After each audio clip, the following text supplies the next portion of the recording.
S&P, NASDAQ, all in the green at record highs again. By the way, the Dow is down just a little bit, but that's after the Fed chair, Jay Powell, says we could see even more rate cuts in 2025 after interest rates are now at their lowest level since early last year.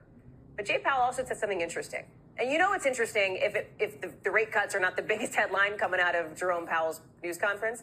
He was asked if he believes if Donald Trump were to ask him to leave his job, that he should or would, or whether he thinks he could be fired. I want you to listen to this exchange.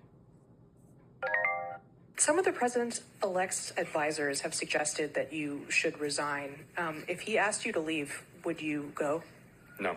In the near term, the election will have no effect on our policy decisions. Okay, so two different bites there, right? Two different pieces there. One, he was asked, he said no. And then it was interesting because the reporter, Brian Chung, who's with us, followed up and said, well, wait a second. So you don't think you'd have to? And he just goes, no, real simply, right?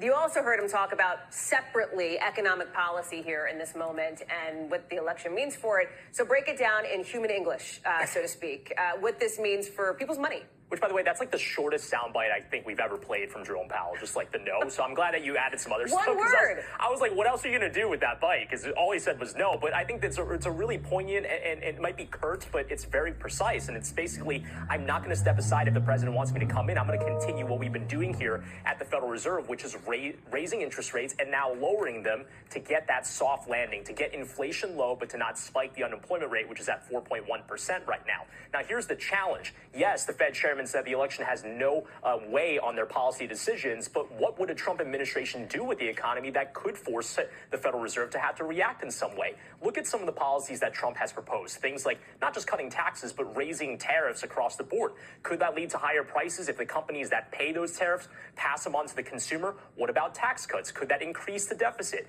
Mass deportations, could that lead to a labor shortage? Eliminating taxes on tips, disrupting potentially how workers get paid. And then lastly, the housing implication. This is a big one. Can the job of building homes on federal lands actually do the job of lowering home prices? Again, we don't know. These are just the worst outcomes there, but we don't know how all of this is going to play out, Hallie. So Fed policy, as we talk about, it's not like Jay Powell snaps his fingers and the rest of us feel it here in Washington. But the mortgage rate piece is really interesting here. They've been going up already. Rates jumped on the news of Donald Trump's win. What does this mean for people who, let's say, want to buy a house, who, let's say, think they might be able to someday afford a house, at least in the near future?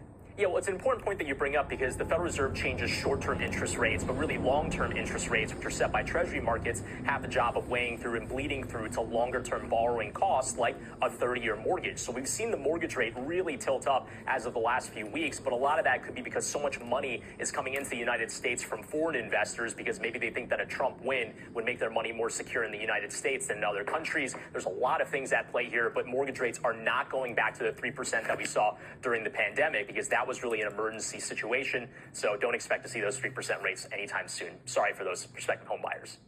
All right, you're just a messenger. Don't be mad at Brian. Thank you very much. Appreciate it. Here in Washington.